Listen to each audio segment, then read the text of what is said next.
Hi, can I check that my audio and video is fine? Yeah. Okay, I'll take POIs and chats.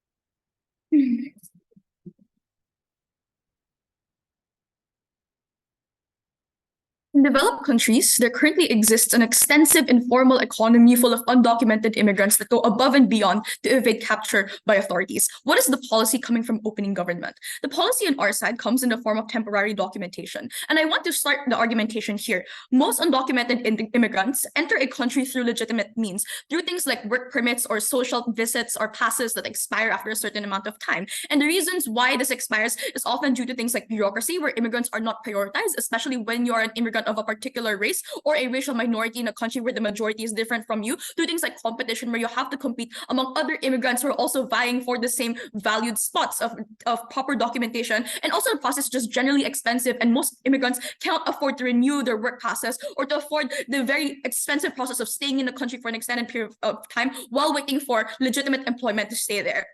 But given all these issues, why do these undocumented immigrants still stay? They stay for several reasons. The first is things like employment, because their employment in that country is far more guaranteed compared to the unstable economies of their origin countries. Secondly, through things like sunk costs, because it's more because you spend so much money trying to migrate to a particular country, it's difficult for you to go back after spending so much effort there. Third, it's just generally better pay. Things like the currency makes it such that the amount of money you send back to your family in your origin country is worth a lot.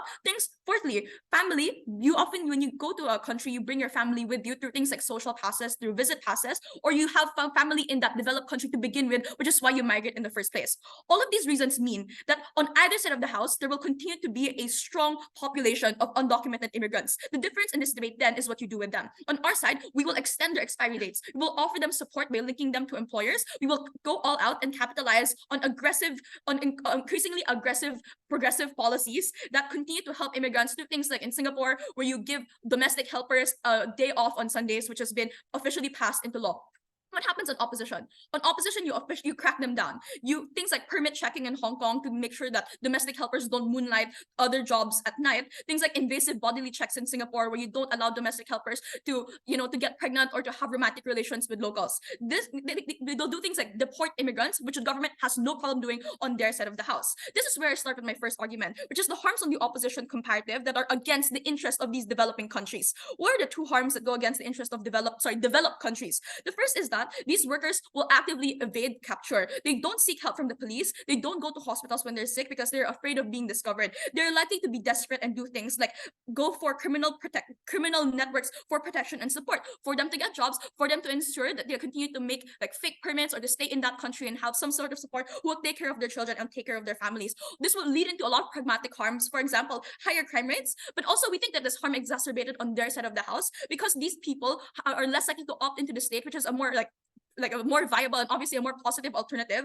And they have things like the protection of enclaves, where they feel like these are their only alternatives and therefore they opt into it. And these are generally harder to crack down because these are drawn along racial or religious lines that make it such that these form a stronger bond with these undocumented immigrants as opposed to the state. The second harm that goes against the interest of these developed countries is that it builds resentment among immigrant communities that creates instability. So a few obvious mechanisms here are things like how these developed countries are often places full of tension because of things like a history of oppression. Think about the abolish ICE protests, where parents in the United States are deported but not their children, and that obviously creates tension and anger because your parents are being taken away but the kids are not. Or think of the racial riots in Singapore, where immigrants have been historically oppressed, and when you continue to do these types of policies, you continue to deport them, take away families, you have riots that hurt the stability of the economy, especially in key areas such as manufacturing and construction. Why is this a problem that opposition has to deal with, and why they cannot take a neutral stance towards more progressive policies? They cannot take a more neutral stance because on their side of the house, when they take a neutral stance, they will make both parties unhappy because these policies will never be enough to fully give these undocumented immigrants the rights that they need, because they still have to appease maybe a right-wing stance on a lot of immigration policies that take over the world nowadays. So on either side of the house, they won't make any significant change enough to benefit these immigrants without having to anger the other side. On our side, we're willing to make that choice. We will go all out and work on making policies better. Before I move on to the second argument for why it's better for the economies of these developed countries, I will take a point from closing. Opening? why do you think these undocumented immigrants are actually that much important to the economies of these countries? Yeah, this is my second argument now. Why these immigrants are better for the economy. This is the first half of my argument, where I explain the positive contributions of undocumented immigrants to these economies. These immigrants keep the economies of developed states alive for two main reasons. First is on labor. You have things like highly educated Filipinos with nursing degrees and education certificates who work as domestic helpers because of comparatively better pay in the developed country as opposed to their home country. You have a large labor force of individuals willing to work less skilled jobs for you because of the pay of your currency. We think this is a benefit you don't get on their side of the house. But secondly, you also have skilled labor because these are also individuals who can shift the skilled labor. If you have too many domestic helpers, these people can work as nurses, they can work as teachers, and oftentimes there are also families with kids who go to university and end up contributing to a really highly skilled labor force. For example, kids in Singapore who are on student pass, or American citizens in the United States whose parents' work passes expired because they were born in the US, they became citizens, or because they're studying in Singapore, they get student passes. The benefit on government is that we fill in the gaps that these developed countries are currently facing, because these countries are going through two problems. The first is a large decline in birth rates, which is just a reality all of them are facing, and therefore governments have an incentive to ensure that these key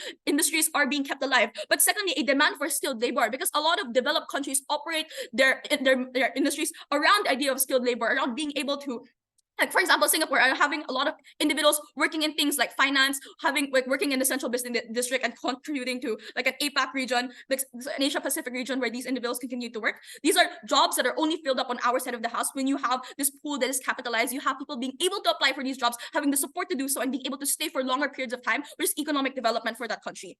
Given this, let's talk about the second half of this argument, which is the problem with opposition. The frame is that these entire economies are built on migrant labor. There are harms that happen to these developed countries from an economic standpoint when you keep these immigrants undocumented. The first is the volatility of workers. Most undocumented immigrants work multiple jobs as a safety net, just in case they get caught, they have a fallback job to go to, or at least they have a reason for them to continue staying in that country that will allow them an excuse to keep applying for passes even if it gets rejected. The second thing, the impact of this first point is that because of these volatility of workers, these people continuously go in and out of jobs whenever there's a threat of getting caught. So companies are often volatile as a result. But the second thing is that you just have a better economical planning on our side of the house. You can properly tax companies. You can make better financial planning in crucial industries such as construction and manufacturing when you have an accurate number of individuals who are working, what they're working as, and how they're contributing to the company. Because oftentimes companies will employ some group of documented immigrants and a group that aren't documented, and you have a better form of planning on our side of the house. And this is important because lots of developed states,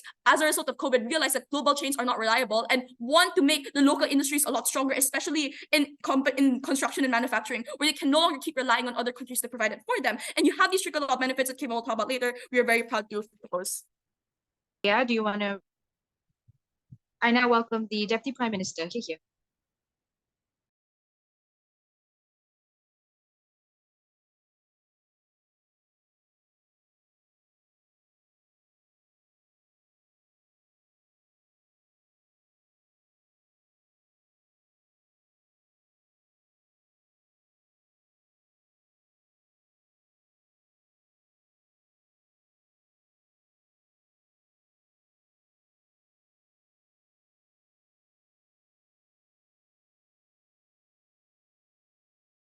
Hello, I'm going to assume that I'm audible. Yeah. I would like to get my POIs in chat, please.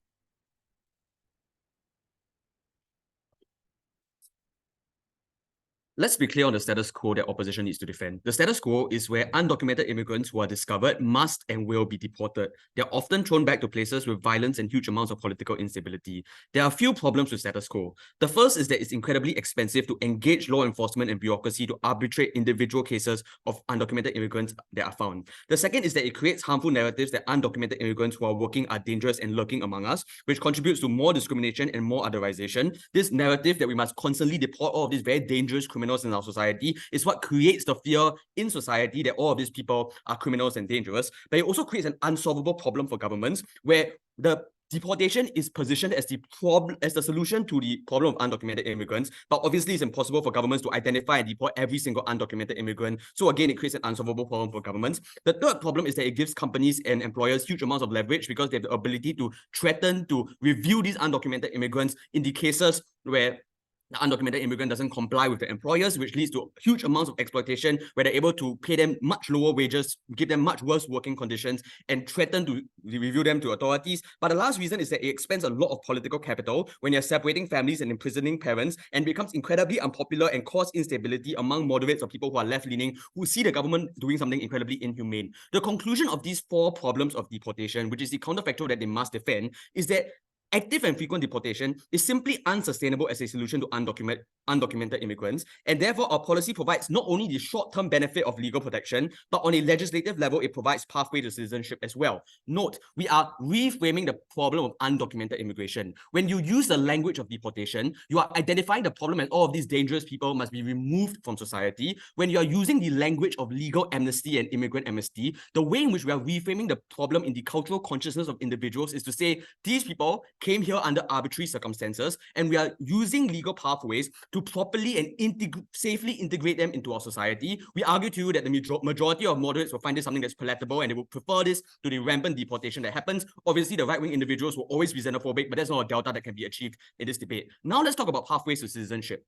Naomi told you that many immigrants play very important roles in our economy. They support things like the service sectors, they support things like the healthcare industry or the manufacturing sectors. All of these people are statistically filled up by immigrants who fill up these roles. And there's a very simple demographic reason as well, because in many developed nations, the ability to access education is much higher. Therefore, the majority of local citizens work in the tertiary sector, they work in middle management jobs, which leaves huge amounts of vacancy in the labor force for manufacturing jobs, which are necessary to support the economy. Things like your Grab food delivery drivers or your taxi drivers, all of those are crucial roles in the functioning and the lifeblood of the economy that are desperately not being filled by local citizens. Therefore, the problem is that when you have frequent deportation, it causes huge amounts of volatility and instability in the service sector and manufacturing sector, where people either are frequently deported, causing manpower shortages, or they frequently leave and hide and move to different states because they're afraid of being reviewed in the first place. Again, these are things that hurt the economic efficiency of the economy, which is one consideration of all nations, not just developed nations. These are jobs that local citizens are unwilling to work at. Providing a pathway to citizenship is important in allowing us to not only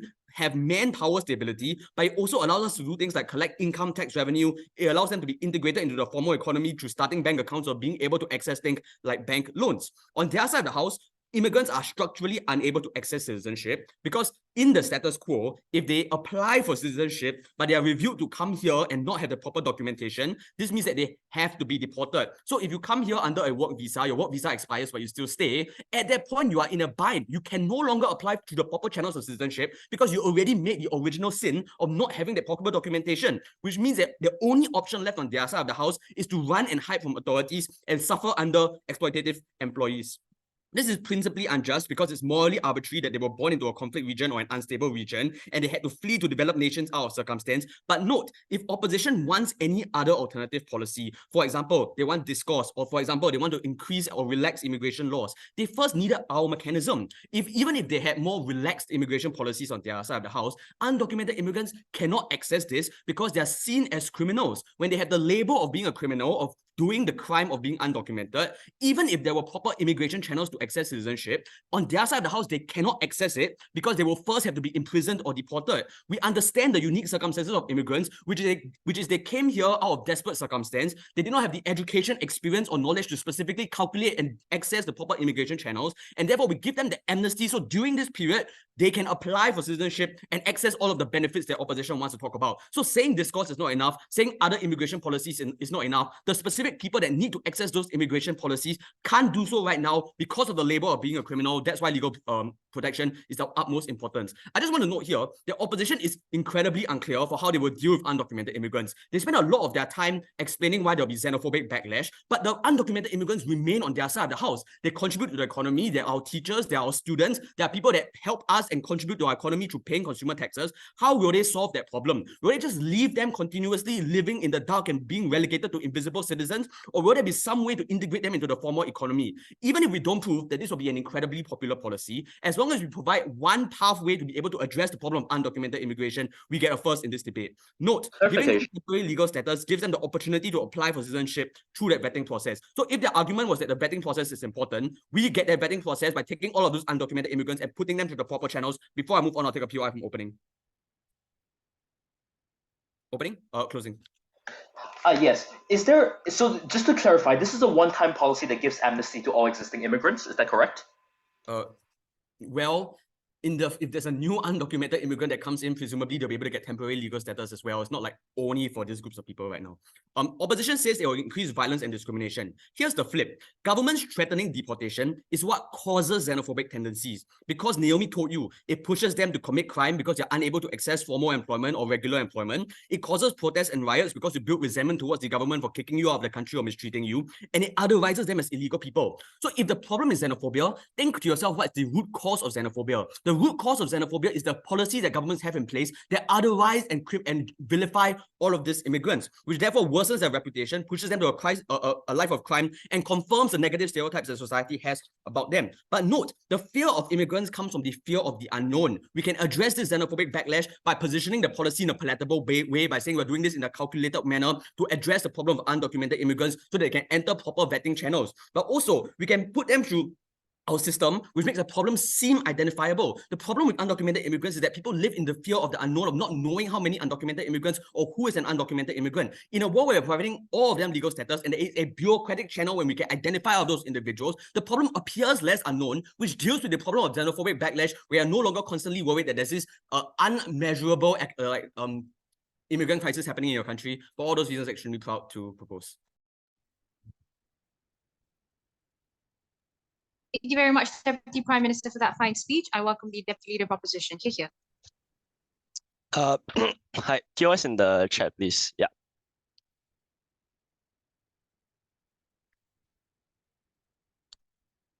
States exist to grant specific benefits to specific groups of people. These moral obligations from the state only exist to specific citizens within that country or immigrants who went through the proper channels, and these are the actors that we care about in this debate. It does not matter that they came through illegally. We don't care about them. Because precisely the point is that we introduce the claim that undocumented immigrants only take, they don't give. They take state welfare subsidies and cause harm to third parties, such as legitimate immigrants who came through the proper channels. And the point here is that the state did not cause this harm to befall onto undocumented immigrants to begin with. If that premise is true, there's no moral necessity to give them amnesty. There's no necessity to allow them to enjoy the fruits of real citizens' labor. And I want to be very clear. We're willing to bite the bullet. We'll deport all of them whenever possible. We'll have strict enforcement, such as in places like Singapore. And the point here is that we think this will be realistically far more plausible and likely to pass and will help towards integrating real immigrants or immigrants who will actually benefit the country. I'll get to that more later, but first I just want to note that many moderates care more about what affects their lives and the families of themselves. So the problem is that on their side of the house, they don't in any way dismantle the existing narratives that already exist. Undocumented immigrants already possess the label of being unproductive, already have the label of stealing people's jobs. They don't dismantle that. The point here is that if the immigrants on our side of the house actually went through the proper channels, actually got certified by the state boards whenever necessary, I think that is a world in which they will actually get far more legitimacy on our side of the house. Because the point here is that we dispute the frame from opening government. Proper channels can exist and they do already exist. These are people and individuals who refuse to access them, or we already refuse them, but they still entered into these countries to begin with. We don't think that they deserve any obligations in this debate. First, let's talk about backlash. Nguyen explains that people massively care about undocumented immigrants because these people often come from alien cultures. They speak different languages. They have different races. They come from different religious structures, right? So the point is that the perception of them as the alien or the perception of them as stealing away your livelihoods doesn't change. OG talks about how immigrants will enter legally, but the point is that people perceive this as unfair. If you give them amnesty, we will interpret this policy as a fundamentally unfair policy to enact because these are individuals that did not go through the proper process of immigration, and noticeably, they failed to demonstrate any willingness to adopt to a country and a culture. Because to actually properly receive the immigration pass on outside of the house, you need to actually show a willingness to adapt. You need to learn the language. You need to have a specific skill set that will be useful to that country. The undocumented immigrants on their side of the house are not perceived as owning any of them, and that's why there will be large amounts of backlash. It will be weaponized by the conservatives because of the fear of the unknown, as Cavan talks about, right? But also, Nguyen talks about societal tensions. Opening government says there's no more need to evade capture, and that's precisely the problem. When large swaths of the undocumented immigrant population come out into the open, they must actively integrate large swaths of them into your societies. You need to put them in your education classes. You need to give them proper formal jobs. This is is going to get large amounts of pushback from many groups of people, not just the far right, but more moderate people who are leaning right on the spectrum, right? OG talks about the value of immigrants being very high, and I want to flip this out of the round entirely, because the point is that even DPM admits this is like a not very accurate characterization, because obviously the majority of these workers are unskilled. They work in things like manufacturing, construction, and service jobs. If they were skilled, if we required their skills, they would have received the documentation on outside of the house. So the point here is that because they're undocumented, they flood into industries which don't require extra unskilled, low-paid labor. They steal jobs away from the population, and often they depress wages because you have far too many of them in specific sectors. What we contend on side opposition is that yes, we have a shrinking labor force, but you need to have labor entering into specific sectors. We can only navigate and direct that on outside of the house when every single immigrant goes through proper channels, goes through proper documentation. What are the impacts of this argument? First, you massively increase violence and xenophobia towards legal immigrants. Particularly, these are the individuals and the actors who are the nexus of our moral concern, because they have actually demonstrated a willingness to adapt to this culture and to this country. But second, we explain that you suck away any political will necessary to actually integrate the useful immigrants on outside of the house. Because the point to illustrate here, therefore, is that you will lump all of them together, precisely because now, regardless of how you entered, regardless of whatever skill set you have on that side of the house, you will still be an immigrant. There's no distinction as opposed to on outside of the house. So the problem is that even legal immigrants on our side need support into the long run in terms of welfare, education, and broad support. You dismantle any willingness politically to give them that support, and the country becomes far more xenophobic. You turn away lots of potential immigrants. These are all points that were illustrated within my LO's case. But I want to go further. You specifically give the Republican parties, no thanks, or conservatives even more power to do things that screw over everyone else in society,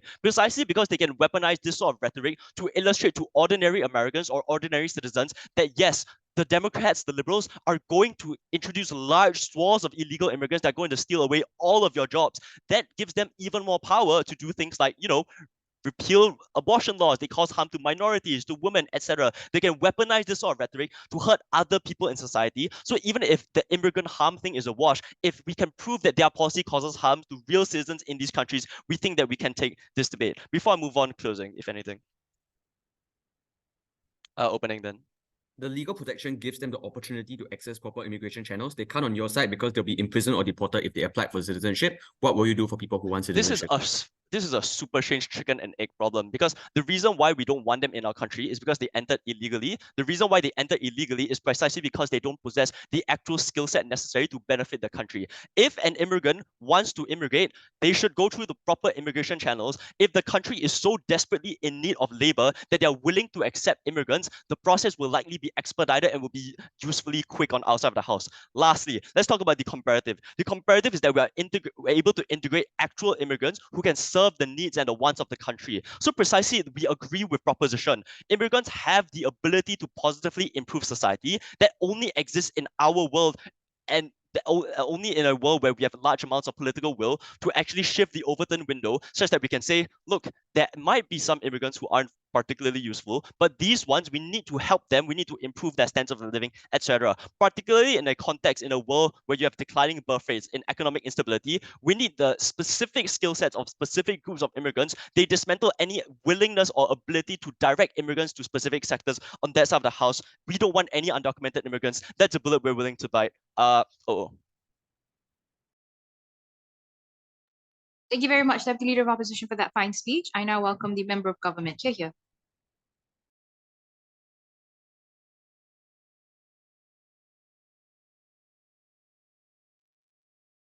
All right, can I please confirm that I can be seen and heard? Yeah, you can. Right. My name is Sompoom, you pronounce Kim. Starting momentarily, you can also call me Sam. We'll be starting very soon.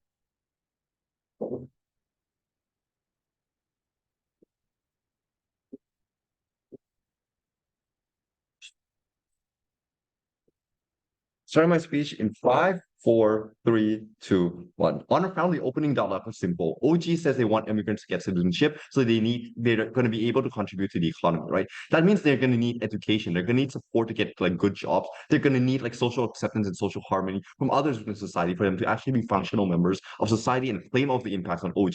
OO says you want to deport them, right? But they don't prove how exactly that is going to be even feasible in the first place, that you're going to be able to deport all or if not most of like the illegal, because we are like it's already been proven throughout this debate that most of these immigrants are ones which are like flying under the radar and are oftentimes go undetected because they live in like certain enclaves of the society, right? So what is missing in this debate, and this is where CG comes in, we're going to prove to you how in order to get these immigrants to integrate into society of the post-developed country in a way that they're able to be productive members of society, you need the state, which is the only actor which can support these kinds of undocumented immigrants, to make the transition from being like an undocumented immigrant that may have to resort in crime because you have no other legal means of like making a living, to like actually being a contributive member of society. Why it is only the state that can do this, and how on our side you get higher pressure and incentive on the state to be responsible for these actions and not just neglecting like an issue and point the finger of blame to another direction when it is literally the state's issue and the state's only the actor that can solve these problems in status quo. And secondly, we're also going to show to you on CG on how crimes and illegal activities by undocumented immigrants is going to be less likely on our side, and it's going to improve social harmony and reduce the stigma on all immigrants, not just the all undocumented ones. So first, we have some two pieces of reframing. First, immigration is a wildly underrated agenda in the sense that it gets much less funding than it needs compared and in proportion to the impact it can create. There's this huge impact, either if it's done badly and the state does not support the immigrants who are either documented or undocumented, but need to get like a better livelihood in order for them not to resort to crime. If it's done badly, things like crime rates rise, right? Not from only from like immigrants doing it themselves, but also from things like, for example, immigrants not being willing to report crime. But secondly, is that you need a higher amount of state funding to get things right and to get things like all the impacts that OG claim on like immigrants being able to integrate into the economy and be a part of the workforce. Those things you need a lot of state support for, which in status quo, no country does it to an enough extent, right? You need things like education to learn like the native language. You need things like housing so they have a place to live, at least until they can start working. You need things like finding employment for them. In the end, our end goal is we want to be like self-sustaining immigrants so that they're not a burden to society, but they're also contributing and like a net positive for society. But in order for this to happen, you need state funding. And that's the most important argument in this debate. So now moving on to my rebuttals. First, they said on like that like immigrants will come through legal channels, or like immigrants like who don't come through legal channels should be deported. Our first response to this is that like in most cases, even if you try to deport those who are already there, many of them are going to be able to hide from authorities, right? They're not stupid. They have like enclaves, they have like ways of hiding, they have things like fake passports that they could use to a certain extent, right? But secondly, things like, for example, like immigrants coming through legal channels. Many of them that who come illegally or are now undocumented did try coming through legally. Some of them is just things that like there is a really big urgency back at home, like a war-torn country. That's the reason that they have to make and have to stay over their like documented time, for example. And these people are going to stay on both sides of the house anyway, because there's like a really urgent driving factor that would make them stay, despite all the less than optimal conditions that may exist in the host country, for example, them being discriminated on or having to rely on crime. So like this proves and takes out OO in the sense that we prove that these immigrants will stay here no matter what. But secondly, they said that like these immigrants, there should be a clear distinction between legal and documented immigrants and illegal ones. We say that like first, on our side, we actually help both of these, right? For the main reason that we're able to like reduce crime and unemployment by like pressuring the state to give them like a viable livelihood. That's going to reduce the kind of prejudice that like people have when people generalize people from a certain country. Let's say like an illegal immigrant does a lot of crime, for example, they generalize the whole entirety of contingent from that country, not distincting between like who is like the legal and illegal in this case. Okay? So on our first substantive, we say that states will take better care of the immigrants who are in need of the care in order for them to properly integrate and contribute to society. Why is this the case? Take the shoes of the politicians and the voters' interaction in the status quo. In the status quo, we can basically say that the undocumented immigrants are not the state's fault, right? That's what happens on OO. Or let's take the easiest solution of saying we deport them. But even if you try to deport them, many of them still remain in these states and roaming free around. And oftentimes they have to rely on things like crime, for example, for the main reason that they have no like legal means to make other kinds of livings because the state just doesn't support them in a sense, right? So that in between, there's less pressure on the government from the voters to to take actions on things, for example, like being able to retrain these people properly so they can get legal form of employment that contribute positively to the economy, right? When you compare that with our side, what exactly happens on our side in terms of mechanism is when you give them legal status and amnesty, one, they're able to work to a certain extent that at least they can self-support themselves. But secondly, is that whatever like support they need from the state is more likely to be met on our side compared to on-side opposition and on OG, for the main reason that now people are going to have all their eyes watching on the state because they're the ones who recognize and give legitimacy to many of these immigrants, right? So that means the state is going to be blamed a lot if these immigrants are not developed properly and still have to resort on crime, and the state is going to get more credit if like they're able to like get these immigrants to actually like integrate properly with society. Either way, there's bigger stakes for the state, so the state is more likely to invest more in the sense and make sure the immigrants can integrate properly, not just for a good livelihood for the immigrants, but also for the rest of society when the immigrants don't have to resort on things like crimes. This is great for three reasons. First, you have like less voter-based money that needs to be spent, right? When immigrants are more self-sufficient in the long term. Secondly, it's less of a social cost to society with less crime. And lastly, on social harmony, you get less discrimination with less crime. But for moving on, Even if it costs money to deport them, it costs a hell of a lot more to integrate large numbers of undocumented immigrants into your country. Hey, in the long term, we're supporting that. Yes, it's a higher upfront initial cost, but at least they contribute long term to the economy. Not many societies are like aging societies in developed countries, like in EU, for example, right? Or even the US in the future. You're going to need a lot more workers, and there's always like a labor shortage in the US, for example, like jobs that are unfilled, for example, like cleaners. Immigrants are more than happy to take on those roles. They contribute positively to the society. It's a win-win situation in the sense. And like more engagement here on why, in the second argument, on why crimes and illegal activities are going to decrease by undocumented immigrants. Take this dilemma. On opposition and the status quo, people commit crime because they know that's the only way for them to make money, right? On our side, at least you give them a legitimate way with the kind of social recognition. But even if they aren't able to work on our side, at least on our side, they're less like they're less willing to do crime for the main reason that they fear that if they do lots of crime and do really badly, they're gonna lose their citizenship status or, for example, lose their temporary like amnesty status, right? So at least on our side, they're more likely to be able to like first work, but even if they don't work, they're less likely to want to do crime because they know that they're basically throwing an opportunity of a new life out the window if they do commit this crime compared to on like opposition where we're going to deport these people anyways, so they don't feel like they're losing anything because that's their only option. For all these reasons, for social harmony, CG. Thank you very much, Member of Government, for that fine speech. To extend the opposition case, I welcome the Member of Opposition. Here.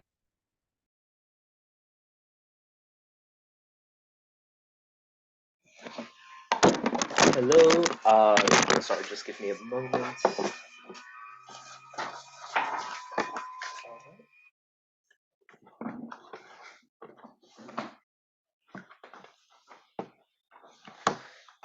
Okay, starting my speech in 3, 2, 1. Recognize that all the teams need to read the motion, right? Because what is the benefit on the alternative side? When I asked in my POI, hey, is this just a one-off thing? The correct answer is yes, because the motion says that this is an amnesty for all existing immigrants. What does this necessarily mean? This means that all the benefits that they have on their side, at best, are short-term. Why? Because if you believe their characterization that illegal immigrants are an inevitability and end up in the country regardless, what this means is that, sure, all the current illegal immigrants who were, I don't know, pushed to crime in some way or another are suddenly, I guess, able to get out of crime somehow and all suddenly become good working functioning people who access healthcare and things of the nature. And then what happens? Well, more illegal immigrants come in and they don't really have the ambit to say we'll give them more amnesty. So we think what happens is that these illegal immigrants come in and they do the same exact harms. They commit crime, they like face xenophobia, and then what you have added now is that first of all, legal immigrants are discriminated against. I'll explain this a bit more in a second. But second of all, we think that like more right-wing and conservative parties end up getting into power and harming the people more and harming like legal immigrants more and things of that nature. And this is where I want to point out the second thing about the motion, which is discussing what is actually in the interest of these developed nations, right? Because all the teams in this debate wanted to discuss, hey, what is best for these illegal immigrants, at least on the government side, right? We agree with opening that it's like not about them, because recognize what's in the interest of these countries is probably one, protecting their economies, two, protecting their citizens / migrated citizens and things of that nature, right? That means to say that the welfare of illegal immigrants are probably like one of the lowest factors you should weigh in this debate in terms of what's in the interest of these countries, especially when it comes to the cost of other things, right? So what are the things that comes at the cost of? Few things. First of all, let's discuss like immigration restraints and like why we think they're better off on our side than their side, right? Because recognize that there has been some discussion on this for the opening half, but we say it's quite lackluster because the opening half has just been like, oh, there's economic incentive to like let in immigrants, let illegal immigrants be naturalized, and that was the Gov case. And then our opposition quite rightly pointed out that, yeah, if there is such an incentive, we probably should loosen immigration restraints, right? But let's point out a few other things, right? Because there were some other mechanisms on the government side regarding like xenophobia and other reasons why restraints might not be loosened in the status quo. Well, here's a few reasons why we think they will be on our side. First of all, when you don't have such a policy, we think that illegal immigrants, which have been demonized, are characterized quite separately from legal immigrants, right? That's to say that legal immigrants have faced a lot less discrimination, especially when you see legal immigrants being painted as model minorities, but also painted as contrasts to illegal immigrants in current narratives. That's to say, the reason why we don't allow illegal immigrants in is because of the narrative, hey, what about all the people who entered through legal means? What about them instead? No, I'll take one later. And what this necessarily means is if you believe that there is a level of model minority treatment for these sorts of legal immigrants, you believe that there is some sort of desire to actually have these guys in, regardless of xenophobia, because you recognize the benefits of having them, and they have been appreciated to a certain degree. But second of all, because you can actually now budget for these individuals, right? One of the issues in the current status quo regarding illegal immigration is the fact that they take up resources, right? That's to say that, especially recognizing the characterization I'm about to give you regarding like social services being overloaded in a lot of developed nations, especially healthcare services after COVID-19, and especially like in the NHS in the UK and the American healthcare system we all know is fucked and things of that nature. What this necessarily means is that the point at which you allow illegal immigrants in, you will essentially create a lot of negative backlash towards them at the point at which you see them overloading these sorts of systems. Recognize that on our side, no such thing exists with legal immigrants insofar as they can be budgeted for and accounted for in terms of a lot of government allocation. What we think this means is legal immigrants tend to be a lot more liked, but there's a lot more benefit in letting them in. We think governments are a lot more likely to have policies that benefit these individuals. Notably, at the point at which they pass their policy, which essentially naturalizes all illegal immigrants, it makes it a lot harder for people to differentiate legal and illegal immigrants, right? What this means is that discrimination now extends onto our legal immigrants, extends onto citizens that have been legally naturalized into a nation, right? This means xenophobia is worse overall and extends to these individuals. But second of all, recognize this unique mechanism I'm about to bring you around why these legal immigrants won't come in simply because of the xenophobia, right? Because at the point at which they're treated the same way illegal immigrants are, because the people of the country are no longer able to differentiate them, and I'll explain a bit more in a second regarding like analysis of moderates and political systems, but insofar as that is the case, recognize these skilled workers, individuals who we would have normally let in under the a regular immigration system, probably don't want to come to developed nations, right? Don't want to come to these countries, and are more likely to stay within their own countries, right? This is actually harmful to the interests of developed countries that want these skilled workers, especially to fill up skill shortages in areas like healthcare and public services and things of that nature. We tell you that when you're a skilled immigrant who would have been let through immigration processes naturally, what this necessarily means is that you probably have many alternatives. You're probably highly educated. You have options. We tell you what this means is that you probably would stay within your own whole country or go elsewhere. Before I learn, I'll take one from opening for engagement.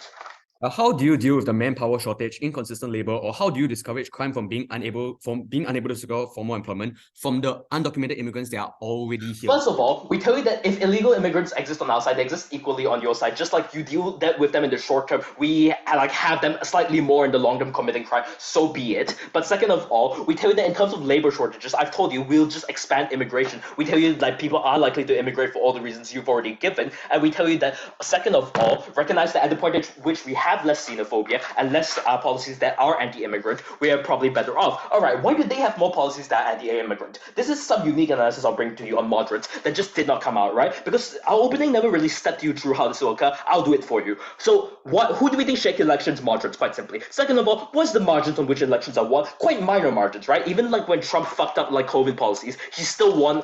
He still lost the election on very minor amounts. We see that most elections across the world are won on very minor amounts. What does this mean? First of all, what do our moderates incentivize? We tell you they tend to be economically focused or single issue voters who care about their own interests first and foremost. They probably don't care about immigration first and foremost. But when their living conditions get actively worse because of immigration policy, especially second of all, because this immigration policy is a tipping point insofar as it's something that's completely new and unprecedented in terms of like legalizing a crime, albeit what that site necessarily does is it clogs up the system. What these people see is like their medical system being clogged up. What they hear is their medical system being clogged up. What they hear is their lives are being fucked over by these illegal immigrants who who came in through like non-natural means and are essentially taking up their resources for no reason, and the government seems to be letting that go through. What this means is on their side, right-wing parties are more likely to get into power. These are parties that tend to be anti-immigrant, anti-immigration, things of that nature, that tend to want to crack down on the ability of immigrants to come in the first place, especially when it becomes harder to delineate between illegal immigrants and legal immigrants. But also we see more xenophobia insofar as like illegal immigrants are seen as people who are coming in and taking in resources and things of that nature.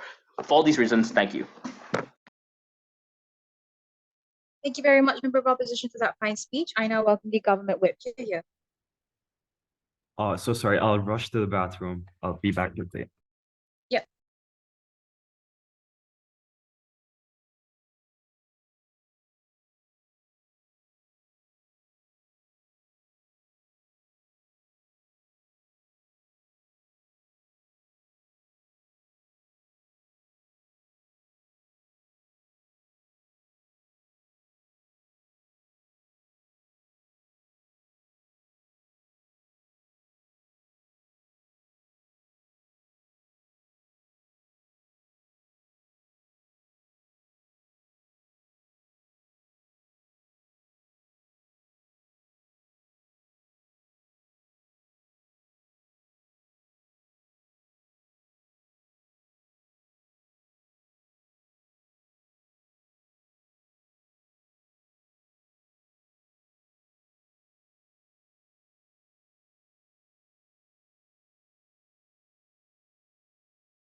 Hello, am I both audible and visible?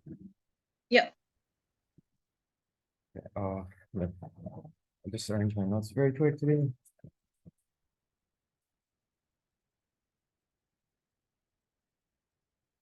Okay.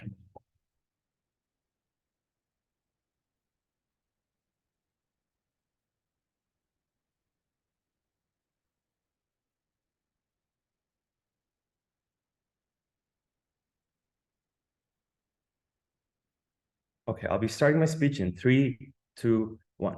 Panel, I'll be firstly dealing with the point about xenophobia, then moving on to some like house by house proving why we win over each side, right? So firstly, I think you need to recognize that when I, as a person, see a person who is like different than me, right? Maybe a different race, maybe somebody with a different skin color, you don't really know whether they're documented immigrants or undocumented immigrants, or whether they're immigrants in the very first place, right? Maybe they're citizens who have just been there generationally, right?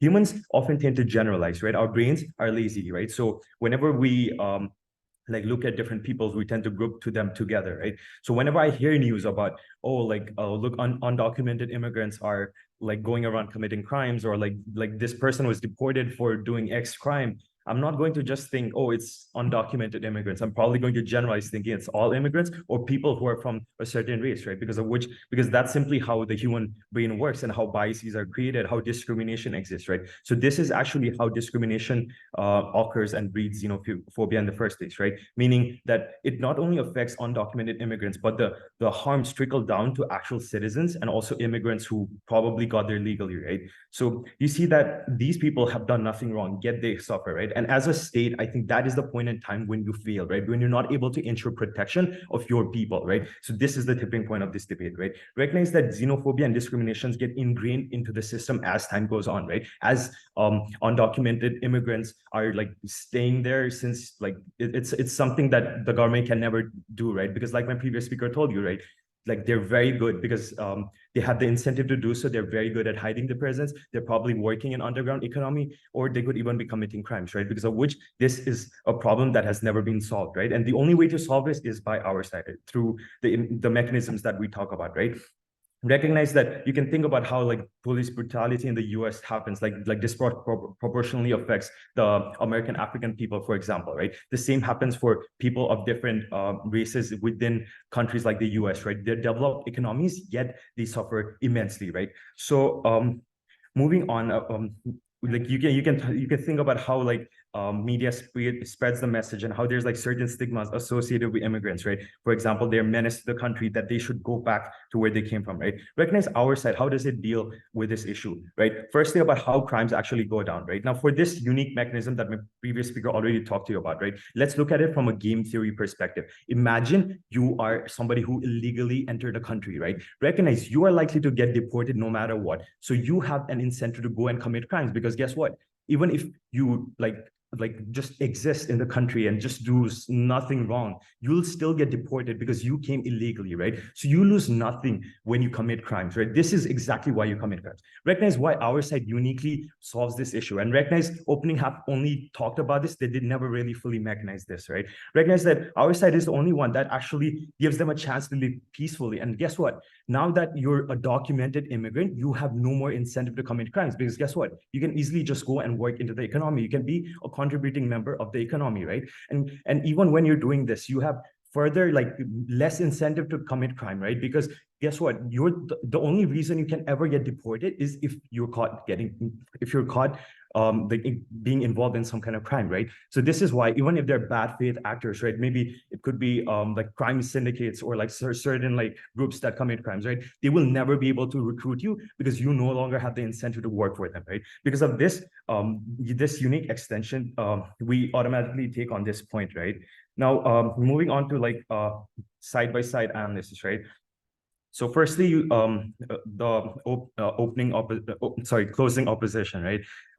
They talk about how their legal immigrants face less discrimination and they get hired regardless of xenophobia, right? Recognize my previous point already broke this, right? Recognize currently states can do shit about illegal immigrants, right? They have incentive to hide, and recognize that the government can only act if they have documentations, right? That only occur on our side, because now that you're giving an incentive for these people to come out and get the proper documentation, because there's no catch, right? This is why they will be doing so, right? Recognize that this point is also and also the labor shortage point is very derivative of their opening, which I'll be engaging soon, right? So firstly, on increased cost of care, right? Recognize that no, they can actually get work, right? And that public goods actually come at very little cost, right? And even if that is true, we already talked about how they actually fill in labor shortages, right? Because they're doing the work that nobody is willing to do. And recognize if you study economics well, then you'll also know that okay, let's say you're a company and then you have this illegal immigrant working for you. You'll probably pay him a shit salary, because guess what? That this person doesn't have the documentation. They're barely surviving, because of which competitive pressure on wages is actually further low, right?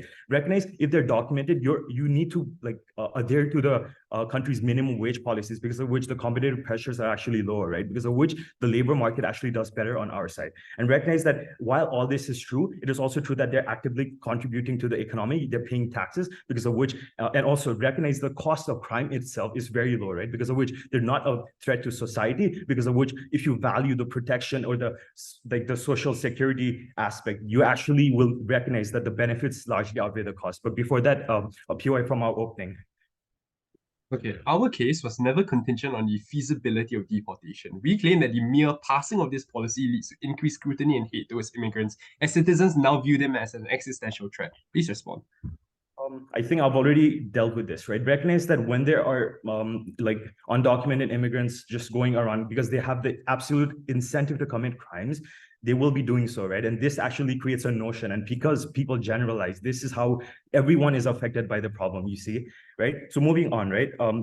We believe that the DLO also comes in and talks about how proper channels already exist and they don't deserve any obligation. While this is true, the only way to mitigate the harms, right, to actually solve the issue is through our mechanisms, right? Because that is the only way. And yes, it is true, while conservatives might weaponize this, they're already weaponizing it, because they're capitalizing on the high crime rates, pointing out the numbers, being like, yes, immigrants are a problem, these people are a problem, right? Because of which the state is not able to fulfill its role. Recognize on our side, crimes go down and xenophobia in itself will slowly, yes, it will take gradual time, but at least it is the only way in which society can actually reduce its crime rate and actually socially coexist, right? Because yes, in the short run, yes, there may be some pointing and finger blaming and stuff like that. However, this is the only way that there will be a long-term solution, right? And to compare with our opening, we have provided new mechanisms that actually prove our case. And we also didn't really provide a good response to the xenophobia argument. And for all these reasons, we win this debate. Thank you.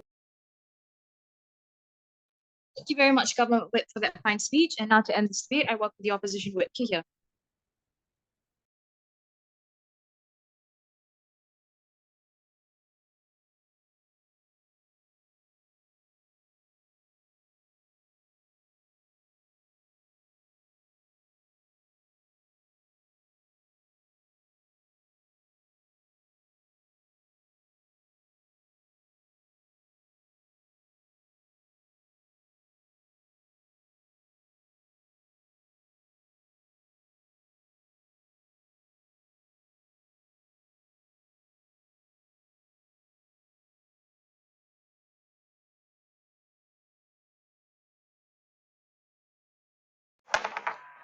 Hi, my name is Ellen. My pronouns are she, her.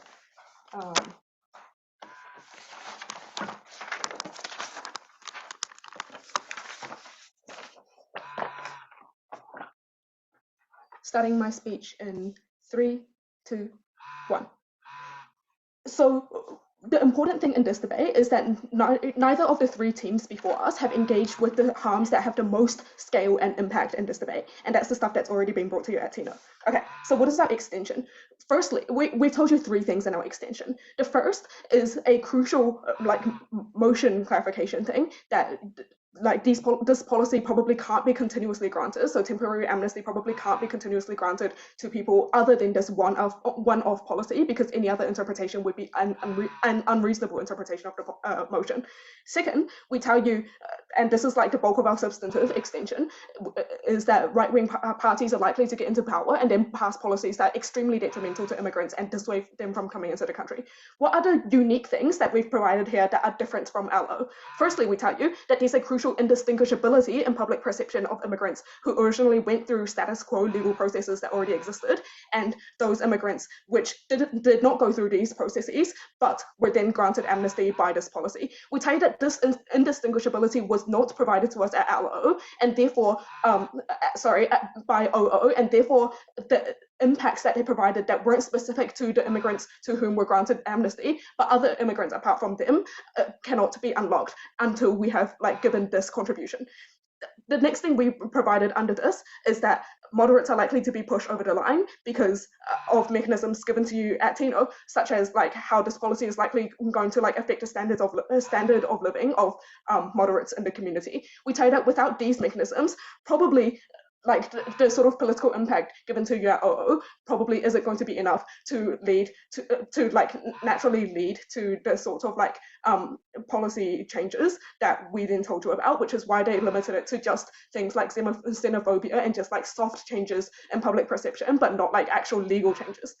The next thing we told you was that skilled worker immigrants are likely, therefore, to not immigrate as a result of not only the xenophobia that they were going to face, but also our unique contribution, which is the fact that laws around immigration and immigrants' rights are likely to change negatively as a result. And the last thing that we gave to you was that was a reframing of the interests of developed nations, which was probably foremost to protect their economies, which is more important than the wealth of particular individuals.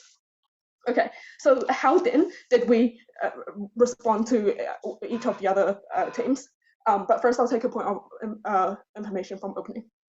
You worsen the existing migrant crisis that the motion explicitly reads because immigrants with expired work passes cannot access proper channels on your side because doing so will expose themselves and get them deported. So the existing problem is not fixed. We tell you that the existing problem is probably likely to be worse on their side at the point at which immigrants are unlikely to come to the country because their rights are going to be repealed, because these skilled workers know that if they come to developed nations, they're probably not going to be treated as well. They'd probably far prefer to stay in a situation or stay in a situation where they're actually able to be treated with decent human rights. Okay, so on comparisons with each of the other teams, right? First on OG. So we gave you two main contributions against the OG. The first is to make their benefits marginal. We tell you that we've proven to you through our extension that the benefits that they're able to unlock are only temporary because there is crucially a limited timescale. All of the other three teams, notice, have been operating on the assumption that benefits such as reducing crime or integrating immigrants into the community are going to be things that are not temporally limited and can continue indefinitely. We tell you that this isn't true. Firstly, because of the motion, but secondly, we told you because of political backlash, right? We tell you that when right-wing parties get into power, they're probably going to campaign on passing anti-immigration policies in response to the sort of outrage that's being stirred in public perception and moderates in the community as a result of this policy. We note that this is new framing that wasn't given to you at opening opposition because we specifically used it to tell you that the longevity of this policy is going to be limited. This means that the access to benefits such as the ability to buy a house, the ability to access the healthcare system, the ability to access welfare of immigrants is probably likely to be limited. That means the benefits that OG is able to claim, the ability to thrive in employment, the ability to rise up out of crime and not do crime, is going to be extremely limited at the point at which the rights have been taken away as a result of that. The second contribution that we make against OG is specific harms that outweigh the marginal benefits in that case. We tell you firstly about the right-wing regression that was given to you at Tino, but we also tell you that skilled workers likely aren't going to immigrate here in the first place. And notice here, in terms of weighting, right, the scale of the effect given by us is greater. But we also tell you that against their metric, which is the ability of a developed country to fill in gaps in their workforce, is something that we win more than they do so, because there's going to be a further shortage of the important jobs, not only of those that are filled by immigrants because they don't have access to tertiary trainings, but also those that are specifically filled by skilled workers. The reason why so many developed countries ask for skilled workers, people trained for teaching, for example, to come into the country, is because they have gaps in those employment sectors that aren't being filled by domestic teachers, right? We say that therefore, when you lack those gaps, we're probably the ones to win on the metric that OG set for themselves. On CG then. CG told you that states will have a particular duty, to helping immigrants, and that also immigrants are likely to be able to break out of whatever criminal affiliations that they have otherwise been into. We tell you that note, this is unresponsive to what Tino told you about how it's these are people who already exist in affiliations of crime, which means that they're probably not going to be able to leave gangs easily.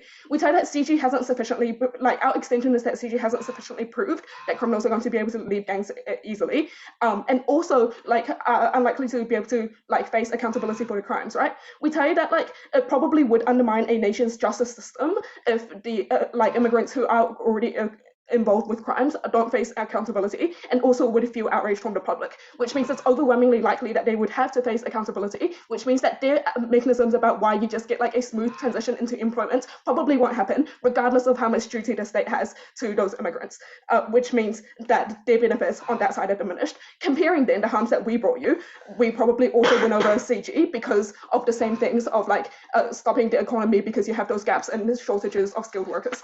Finally, against OO, we tell you that the scale of harm that we provide to you is much greater on our side, because not only would immigrants face xenophobia, this xenophobia also means that they just wouldn't come into the country in the first place. That's particularly bad for developed countries, because it's not just about a unsuccessful integration of immigrants, it's that you don't have skilled workers coming in at all.